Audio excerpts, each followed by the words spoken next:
We're at a secret location somewhere in Maryland, inside a guarded warehouse. What dark secrets do these numbered crates hold? Why, when Nova asked to film here, did national security officials provide this footage rather than reveal the location or the contents of this warehouse? The answer is inside this crate. It's being opened at our request for the first time since the end of World War II.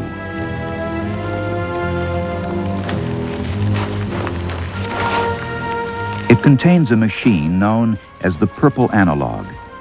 This remarkable piece of equipment helped win the war. It enabled American codebreakers to read top-secret Japanese messages from months before Pearl Harbor to the end of the war. To understand just how remarkable an achievement this machine was, we have to go back 40 years and halfway across the world to Edwardian London. This is the Admiralty, headquarters of the British Navy. It's looked much the same for 200 years, until a subtle change at the turn of the century when a web of antennae was installed on the roof. Radio had just been invented. Orders could now be issued directly to warships in distant corners of the world. But the use of radio brought a new threat. Radio, or wireless telegraphy, when it came into being at the turn of the century, turned out to be a great boon for navies. It enabled operational headquarters to control ships far away at sea. But radio had an enormous disadvantage in comparison to this advantage. Namely, it turned over every message that it sent to the enemy. How were they to eliminate this leakage of information? They began to use codes and ciphers to protect them. But on the other side, the enemy, to gain access to this information, developed code breaking, and it became, in World War I, for the first time, an important instrument of war. As the British High Command eavesdropped on the flood of German Navy signals, it began to lay the foundations for a new intelligence-gathering arm.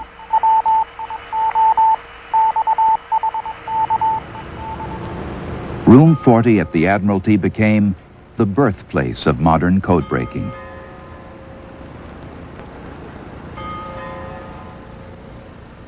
In Room 40, a group of aspiring codebreakers recruited from Oxford and Cambridge universities began to master their new trade. Almost immediately, they had a lucky break. In August 1914, the German cruiser Magdeburg was boarded by the Russians in the Baltic. They captured the German Navy's current codebook and sent it to their British allies. The codebook contained 34,000 words and phrases used to issue orders to German warships and the 3-letter or 5-digit code groups that represented them. With this document, the code breakers in Room 40 could now understand the structure of German Navy codes. For the remainder of the war, they were able to read coded German orders and warn the British Navy whenever the enemy fleet put to sea. It was code-breaking's first great victory. But not all of Germany's coded messages went by radio. Some were sent by transatlantic cables that still ran through London. British intelligence routinely tapped these cables, and all coded messages were sent to Room 40.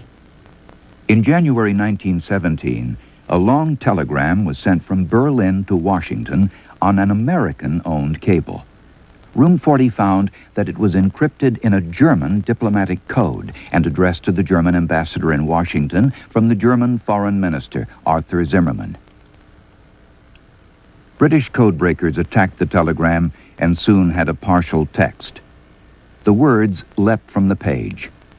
Unrestricted submarine warfare. Alliance with Mexico. War with the USA. The head of Room 40, Admiral Blinker Hall, realized that the telegram might bring America into the war, but how to let the Americans see the message without revealing that Room 40 had been tapping American cables? Then the German ambassador in Washington sent a copy of the cable to the German embassy in Mexico City. British intelligence picked that signal up, and to shield its code-breaking activities, London invented a story about capturing the telegraph in a Mexico City break-in and revealed the full text to the USA. The Zimmerman telegram was dynamite. Mexico was to declare war on the USA and receive financial support to recover lost territories in Texas, New Mexico, and Arizona. The Zimmerman telegram was the most important single code solution in history. It demonstrated an absolutely brilliant use of intelligence by Admiral Hall. Its importance, of course, was that it precipitated America into the Great War on the side of the Allies.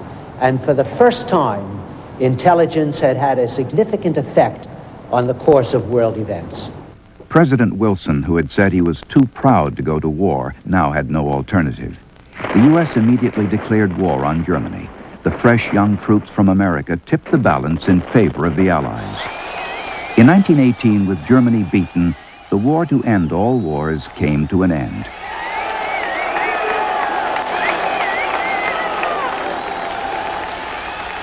But it wasn't long before new conflicts emerged. The first sparks flew at the 1921 conference in Washington. Japan, then one of the Allies, demanded a navy just as large as that of Britain and the U.S. The United States opposed Japan, and it had a powerful secret agent on its side. He was Major Herbert Yardley, head of the secret Black Chamber, the code-breaking unit of the Army and State Department. Although Yardley could not speak Japanese, he promised he would break the Japanese codes. He tackled them like a giant crossword puzzle, and with a combination of laborious trial and error and some inspired guesses, he succeeded. He decoded cables in which Tokyo revealed it would back down from its demands if pressed. Armed with this secret information, the U.S. forced Japan to accept a battleship fleet little more than half that of either the U.S. or Britain.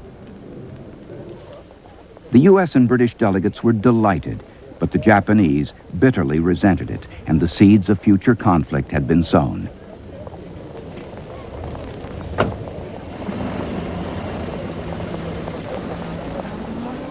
U.S. Secretary of State Charles Evans Hughes must have known of Yardley's code-breaking exploits. He certainly exploited the results. But when his successor, Henry Stimson, took office, he was appalled. As soon as he discovered the State Department was secretly funding the Black Chamber, he closed it down with the famous line, "Gentlemen do not read each other's mail." Yardley was fired and left without a job or pension at the height of the Depression. Desperate, he published a series of Saturday Evening Post articles and a book, The American Black Chamber, revealing how he broke the Japanese codes. The book became a bestseller in America and in Japan, where it fueled the growing anti-U.S. feeling. Herbert Yardley was one of the most remarkable characters in the history of cryptology. He was a womanizer, he was a poker player, and he was a drinker. But he was also an extraordinarily excellent code breaker.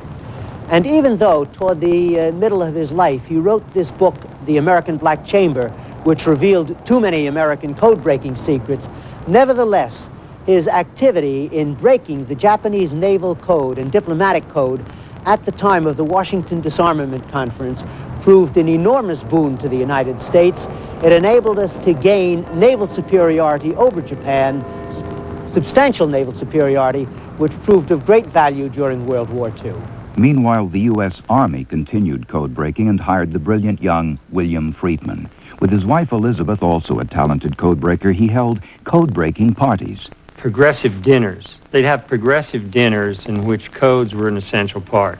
And couples would come and they'd be split up, husband from wife, and sort of moved around to kind of equalize the teams.